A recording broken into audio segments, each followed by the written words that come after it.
This podcast is sponsored by nobody.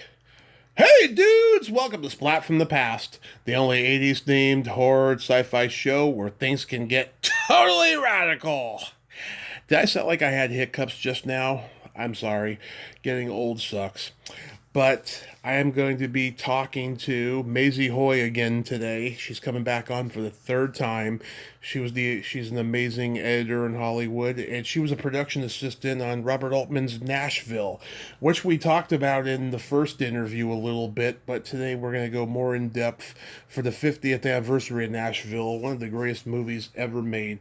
A movie that had so many great actors, so many great Oscar nominations. There should have been a ton of wins on this movie because everyone in it is in top form. Great movie. Keith Carradine, Lily Tomlin, Henry Gibson, Shelley Duvall, and past guest Ronnie Blakely, the wonderful Ronnie Blakely, who got an Academy Award nomination for it. Should have won. She is so fantastic in this movie. And we're going to celebrate the 50th anniversary today. Want to find out how FamFest went. The last time she was on was a year and a half ago. She was promoting FamFest, her nonprofit event, and I'll find out, what else is going on the career front. Let's see if she's editing anything new currently. And Maysie is just an awesome person and a great laugher, and it's going to be great having her back on today on March 12th. So yeah, here is my new interview with Maysie Hoy.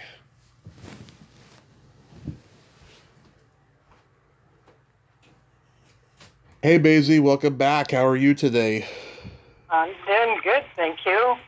It's a little wet down here, but other than that, everything is good. We got wind and rain over here in Modesto, I'll tell you. Oh, I can't imagine. It's probably really coming down heavy, huh? It's not coming down yet, but it's supposed to, like in a day or so. So, can you believe it's been 50 years since Nashville? No. It went by. Not at all. I mean, it's just weird that it's so. It's been so long. Yeah. I remember the first time we talked, you told me, you had known Joan Tewksbury on McCabe and Mrs. Miller. Do you know where she got the idea for this movie from? Well, I think that Bob went to Nashville to do some scouting or something. Anyways, so they had gone to Nashville on a trip, Mm-hmm. and they, took a tour, or they drove around, and when they were done, Bob said, I want to do a movie about Nashville, and I want to have, X number of actors, and that, of course, their stories would converge as they're going to be the Henry Gibson character. Right. At the end of the movie. That was the whole concept, Mm-hmm. was that they were going to this political rally. And so, anyway, so Joan wrote this amazing script, and off we went to Nashville. Yeah, it's funny. As I watched the movie the other night, I realized casting Henry Gibson as Haven Hamilton was so out of left field because he was coming off of Laugh-In and Charlotte's Web, and he had done a lot of sitcoms and stuff. Do you know what sparked Altman in casting him? Well, I think, with Bob, he always likes to cast against type. Right. I think he knew that Henry being in comedy, Yeah. there's always some kind of, with comedians, there's always a darker side to them. I mean, up front, they tell jokes and stuff, but behind that, they have a more serious side. And I think that casting Henry was great because, when he comes out of the recording studio and the black choir just got out, Mm-hmm. and also because of his size, when he says, Who turned off the lights? Who turned off the lights? I mean, that just cracks me up every time I hear that line. Yeah. So I think that's one of the reasons why he was casted. And I think he knew Henry as well. So he was comfortable, having Henry in that character. And I remember, because I was working as a wardrobe assistant to Scotty Bushnell, and I would go to all these fittings and go to fittings with Henry, and his wife would say to Scotty, goes, no horizontal line. It makes him look too short. And so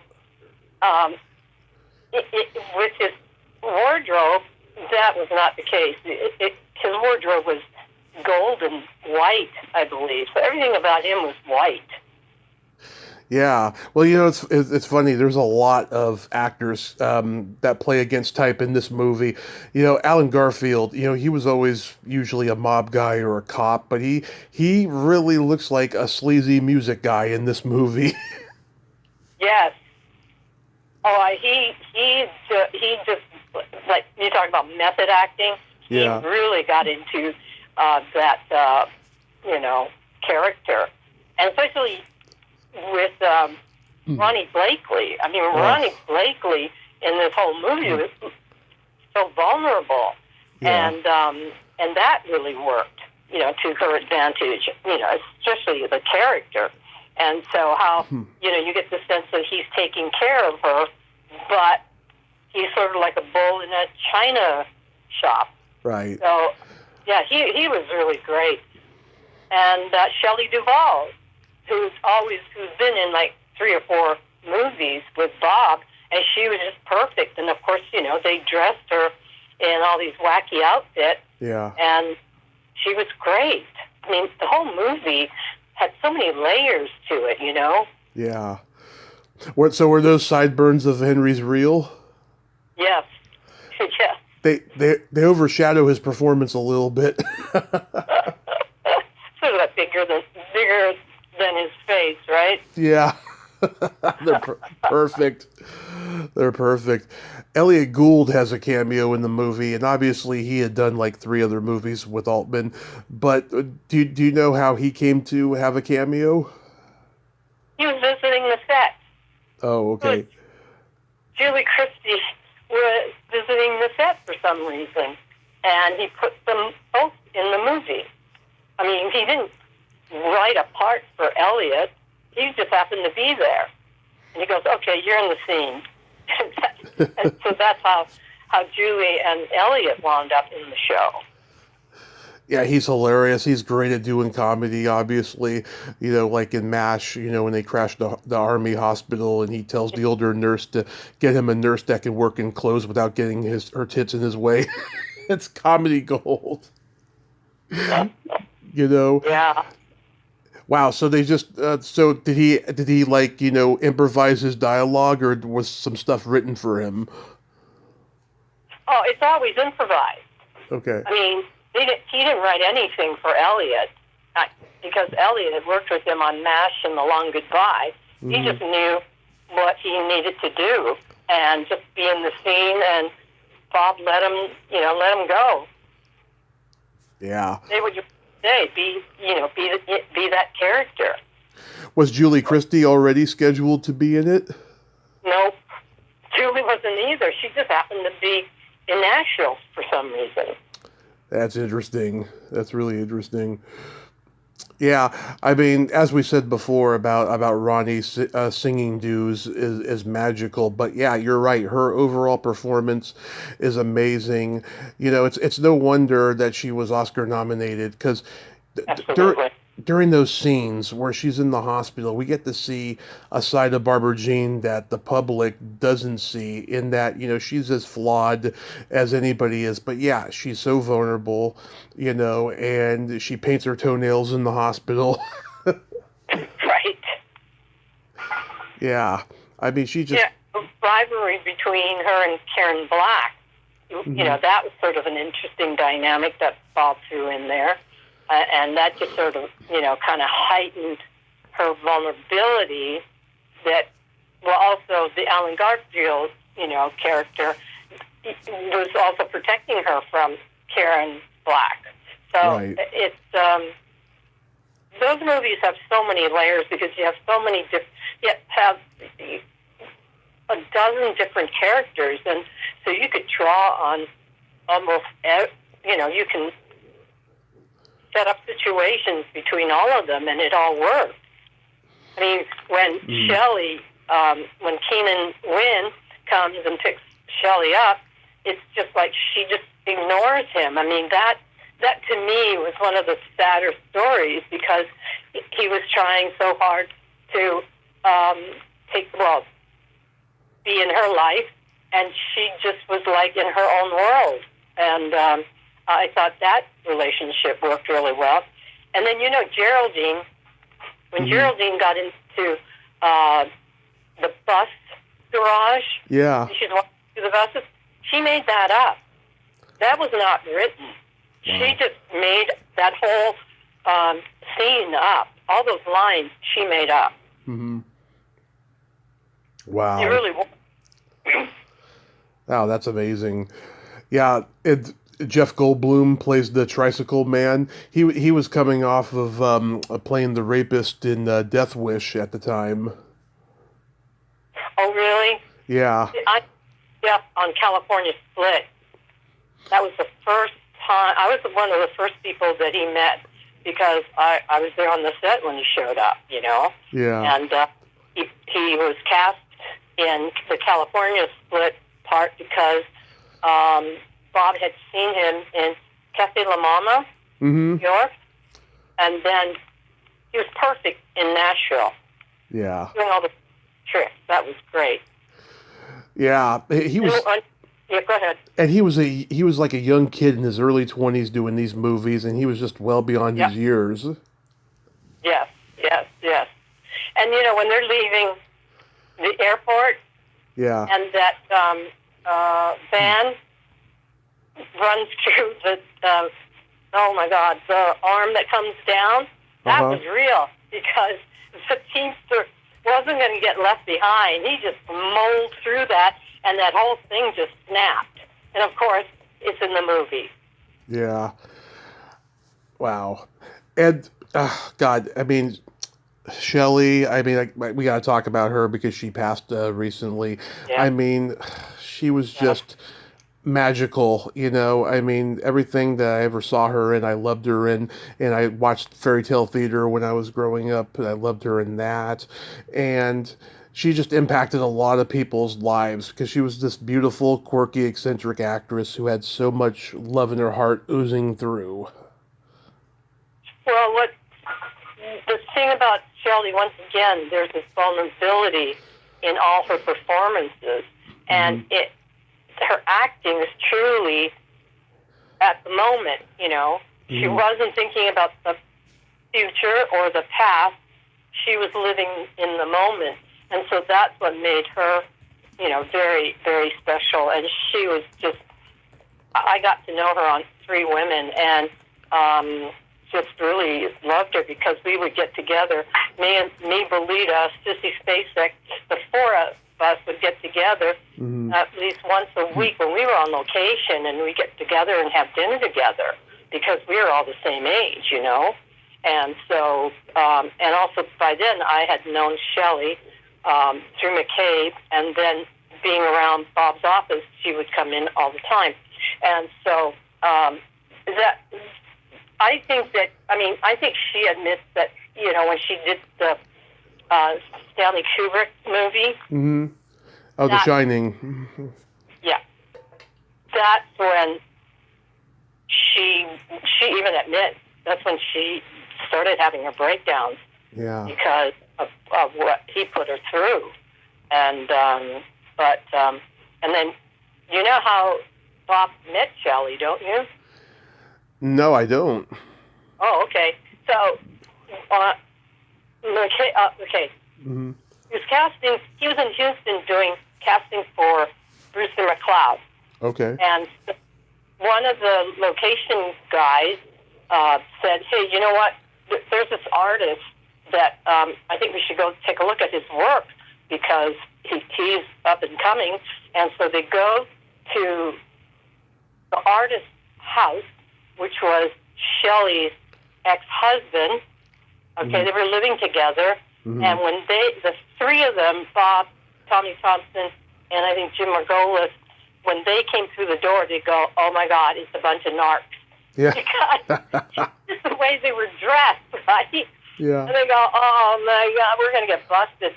And anyways, and so they looked at, I think her first husband's name was Bernard.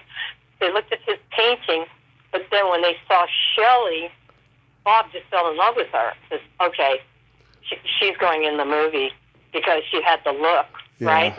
And Bruce McCloud was the very first movie that she ever did with Bob. Yeah. He saw the star quality about her from the get-go. Yes. He's good. He's good with actors like that, you know. Yeah. He just has a sixth sense about all of it. And, you know, you talk about Lucky. I know I'm jumping back to the airport when when Ronnie's character gets off that airplane and you see the American Airlines coming through in the background. That obviously wasn't planned. They just had the camera going, and American Airlines comes, you know, rolling through, and that was another sort of a Easter egg in terms of saying it's a subliminal message, America. Yeah. And then you see, the marching band and everything. So, it was, very, very interesting. The other thing was, the freeway accident when the couch falls off the back of a pickup truck, and then, chaos ensues, and there's freeways shut down. Well, the first cut of Nashville, up to the traffic accident, was over an hour and a half. Mm-hmm. We hadn't even gone through the whole movie. And so everything was just, of course, had to be edited. But the interesting thing that happened was, at one point, Alan says, "You got to call ABC." I go, "Why?" He goes, "Because we got to stop the news." Why? Because the traffic cops, were there drinking beer because the Schlitz wagon was there, and there was free beer being dispensed to the entire crew and the actors. And so these cops were guiding traffic and they were loaded. They were drunk. And so they didn't want that to get out in the press, which was pretty funny. Wow. Yeah. Was she a chain smoker? Shelley? Shelley, yeah, because I see her smoking like every movie. I don't know. She wasn't a chain smoker. I think that's what she picked as a prop, Yeah. The times that I've been with Shelley, she wasn't. I mean, Scotty Bushnell was a chain smoker, if you talk about chain smoking. Shelley, that was just props. Oh, okay. Yeah, because I've always seen her smoke in movies. I was just curious. Do you know if Gwen Wells was comfortable doing the strip down in that show scene? Well, not really. Okay. Joan was on set, and I was on set, but there were a couple of women on the set, and she felt comfortable. Definitely, I think when she did the strip down, I don't think I was there, but Joan Tewksbury had talked to me about it and said that she felt comfortable when Joan was on the set. Mm-hmm. That scene, once again, vulnerability. I mean, Gwen in that whole movie. I mean, both of the women, if you look at the movie, they were very vulnerable. Yeah. I mean, even the Geraldine Chaplin character had this persona about being independent independent journalist, but there was vulnerability, there. And certainly when Gwen did that scene on film, you just, you cry for her because she thought that this would get her somewhere. Yeah. It's funny, we bring up Geraldine Chaplin. I just interviewed, do you know Caroline Pfeiffer? Yes. Yeah. She's been best friends with Geraldine since when she was Claudia Cardinale's assistant on Dr. Zhivago. Wow. Yeah. That's 60 years ago. Wow. I love Geraldine. She was great.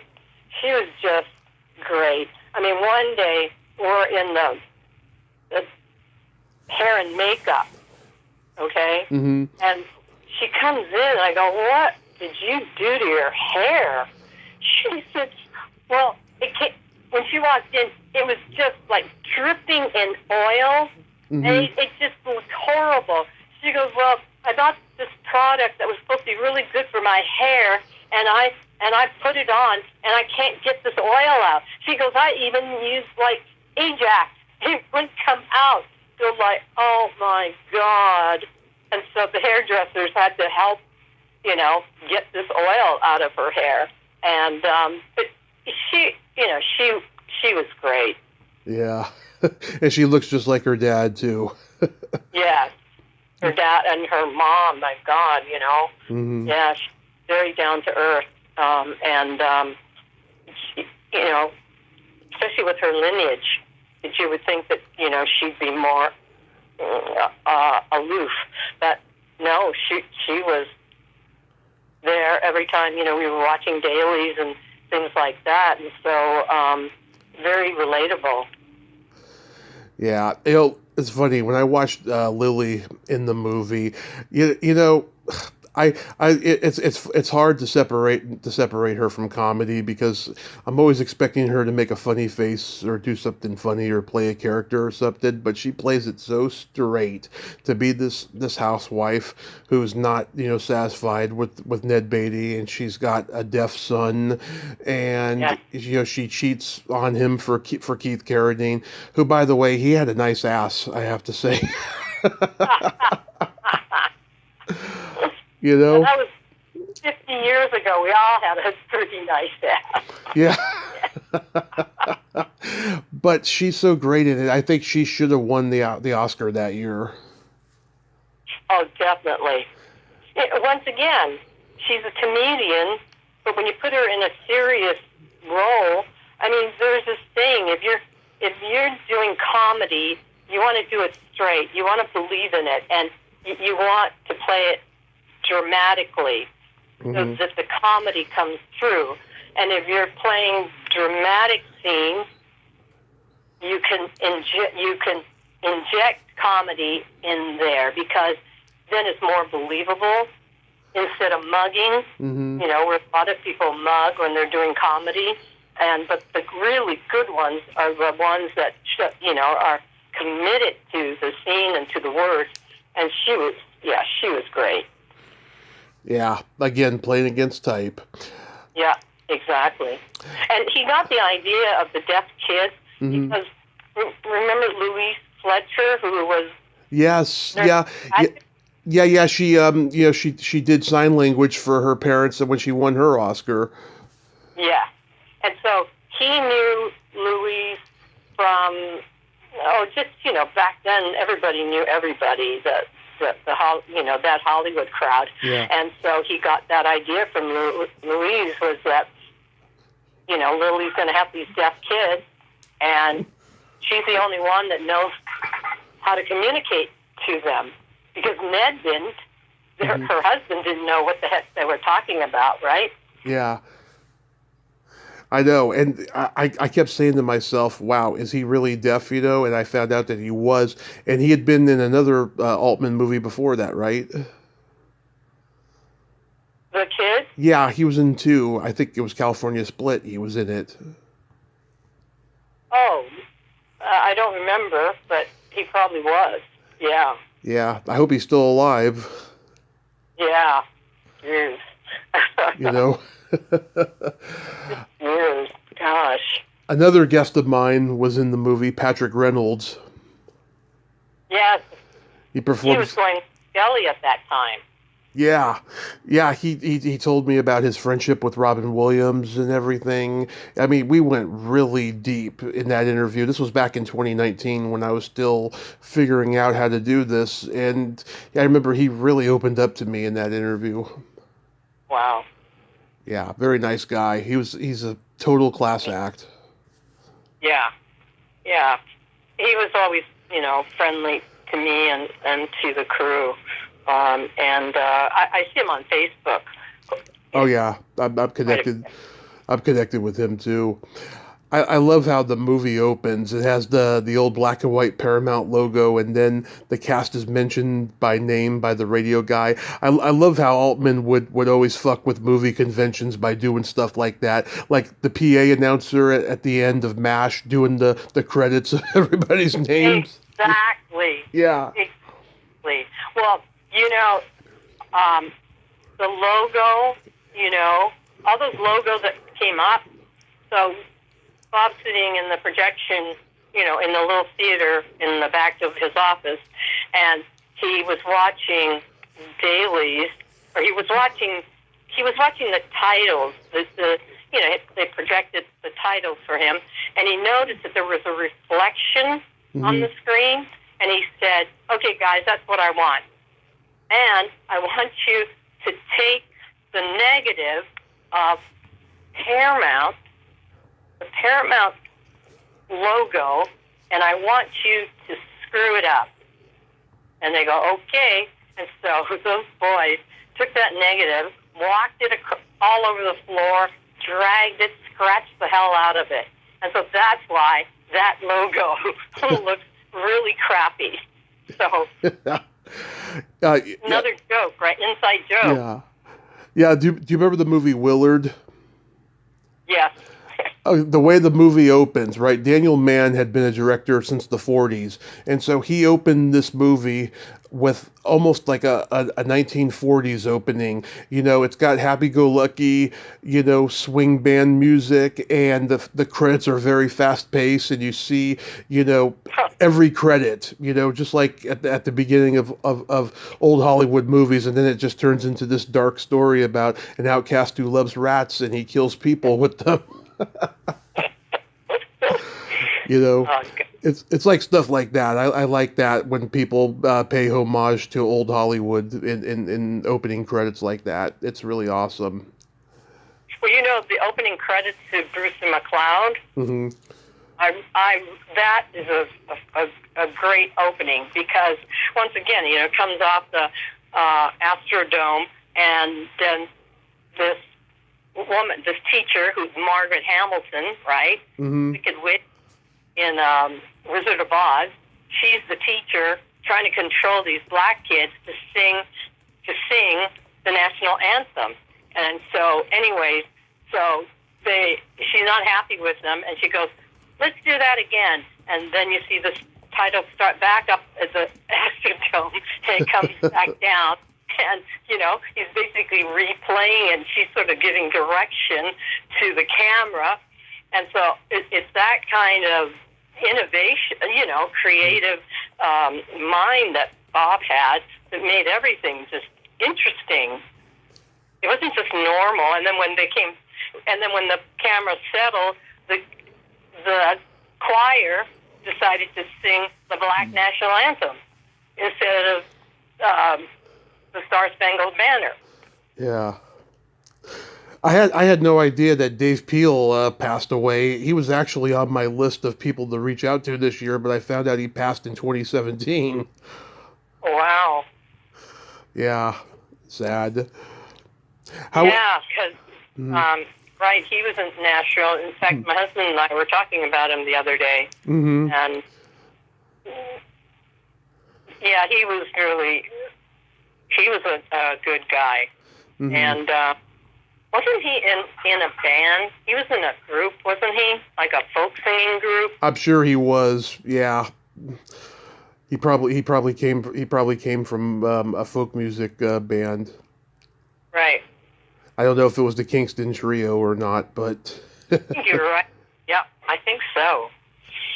yeah, I He thought had the, back then, all the folk singing groups, unless you're Dylan with the long hair, everybody pretty much looked, pretty clean cut at that time. yeah, when the way Dylan dressed in the early years, he looked like Oliver. Yeah, right. I'd like to hear him sing a song where he's like, "Boy for sale, boy for sale." That'd be hilarious. How was shooting in Memphis? It was like summertime, right? We shot in Nashville. Mm-hmm. Yeah, it wasn't. We weren't in Memphis. We were really Tennessee. Sorry, Tennessee. Yeah, Tennessee. Well, close to being same. It was hot. It was hot. And humid. But we had so much fun on that show. Everybody, the entire crew got along really, really well. We went to the racetrack, the Speedway, together. And, I've been watching on PBS Highwaymen, and Chris Christopherson's song Bobby McGee. So Waylon Jennings was at this Speedway, and we're there watching the cars go around and around, and then there was an intermission, and Waylon Jennings came out, and he started singing, and there was these cops disguised. The cop, it was obvious that he was in disguise. He looked like Fidel Castro, okay? Oh, yeah. This kid just running across the seats, right? The aisle, and then this cop is chasing him, and Waylon Jennings sees what's going on, and he immediately switches to Bobby McGee. And it was perfect. That's Chris Christopherson's song, yeah. Yeah.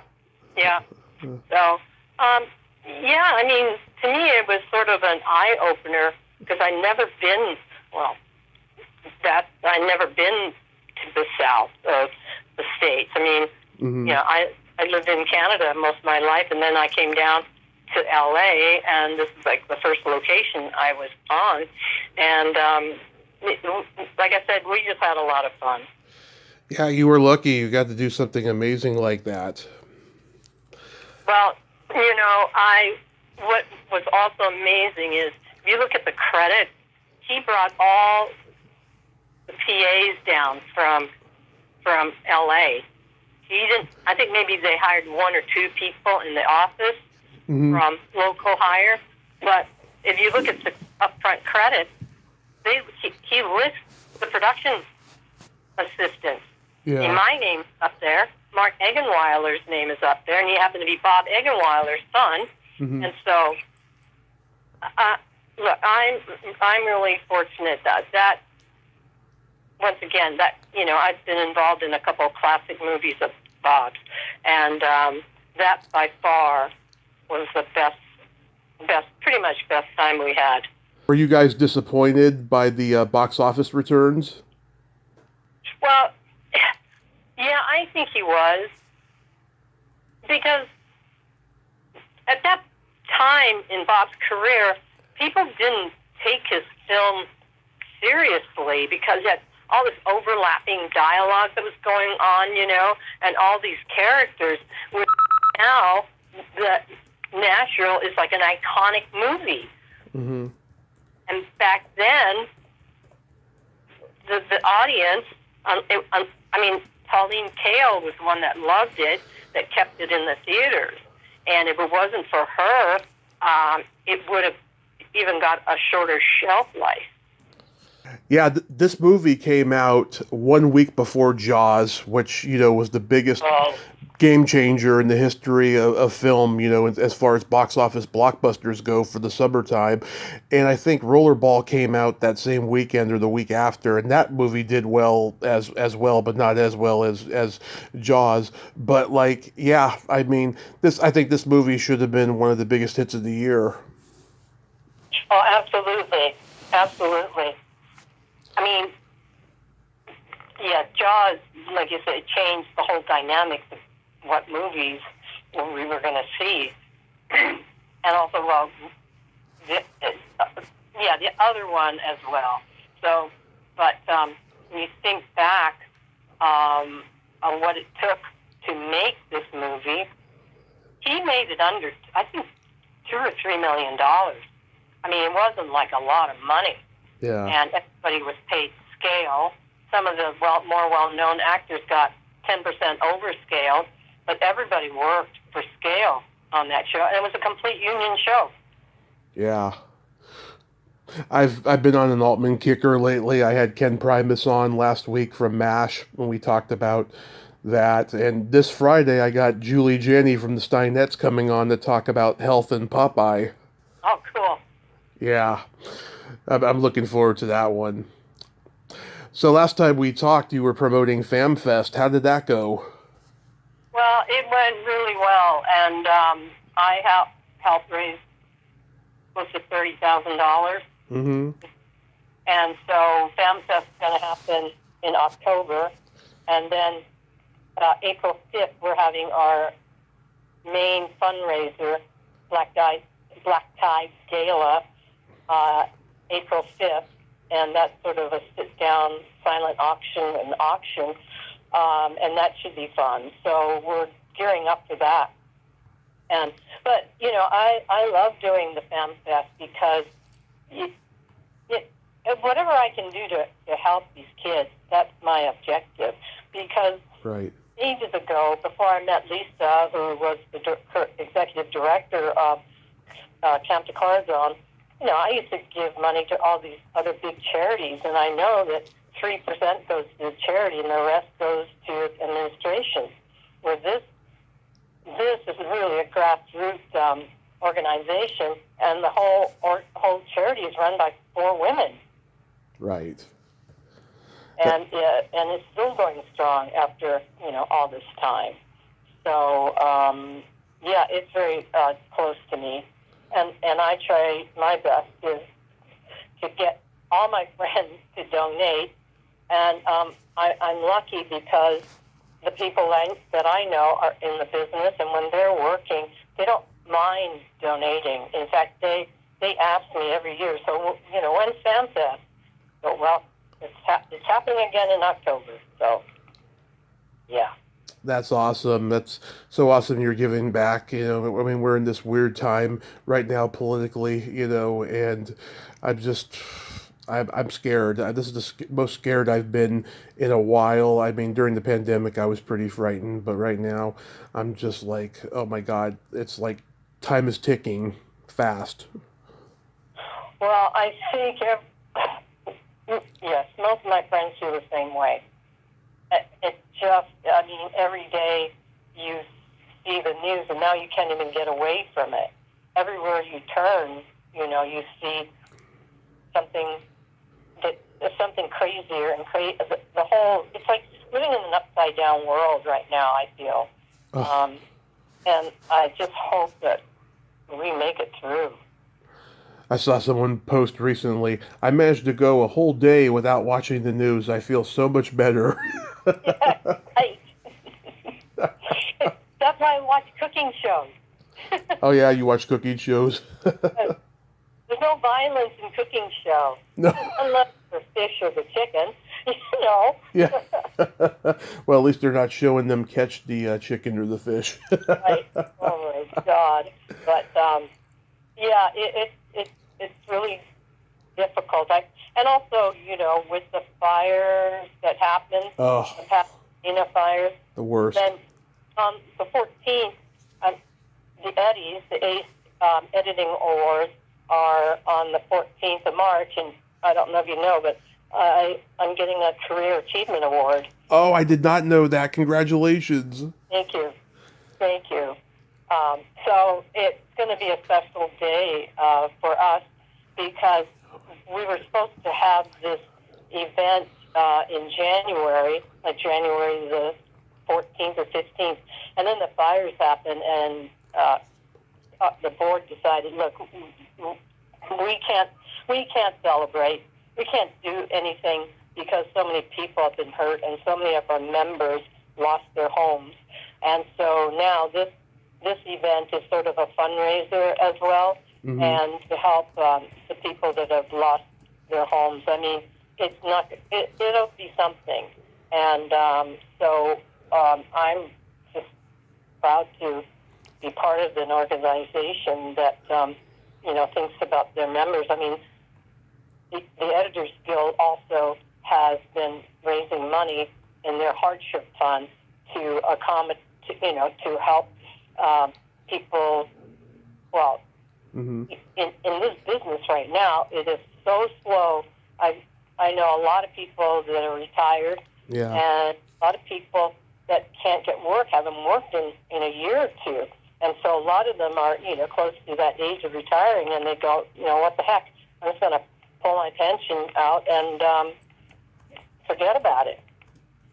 God. So how did you find out? Did they write you a letter? Did they call you? Well, they called me, and they told me, and I actually turned it down. You're so humble. I go, in my brain, I mean, okay, I've done some interesting movies, but I never thought that they were special movies or that I had a special career because, all this time, all I wanted to do is just work and do good work and work with, good people, good stories, and that was my goal. And so I was shocked and surprised and definitely very humbled by this recognition. Yeah, you don't want to do a George C. Scott or a Marlon Brando turning it down at the ceremony. That is sort of like giving the finger to people that think that you deserve, an award for your career and maybe for what you've contributed to the community as well. So I'm really jazzed about it. So the people who helped your career, Right. Yeah, well, you have my vote to get a Lifetime Achievement Award at the Oscars for Best Editor. Thank you. Yes. Thank you. Yeah. So what other projects do you have coming up?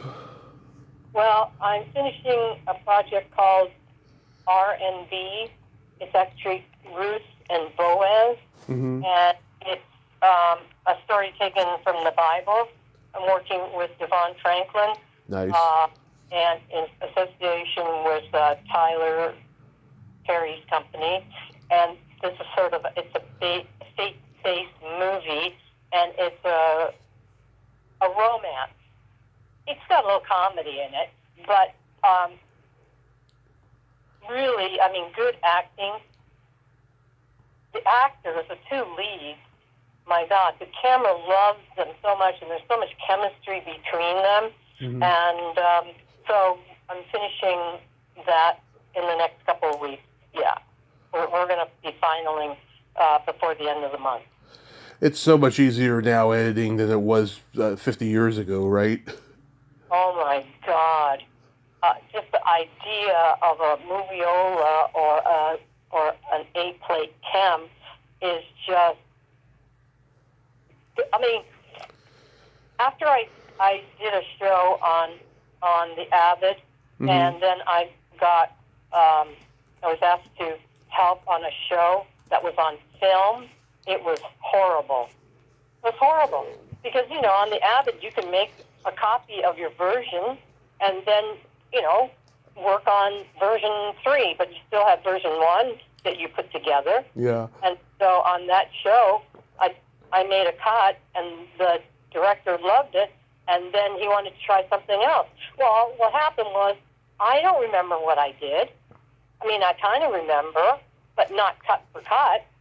So yeah. Wind up matching grease pencil marks, which was horrible.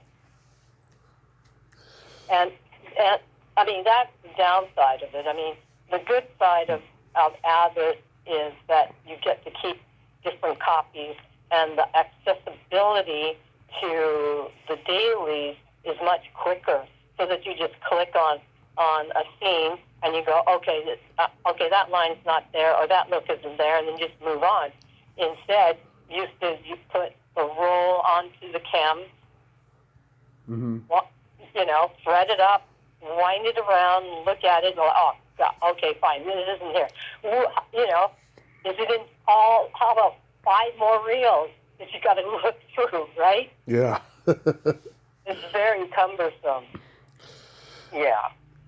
But, I mean, one of the disadvantages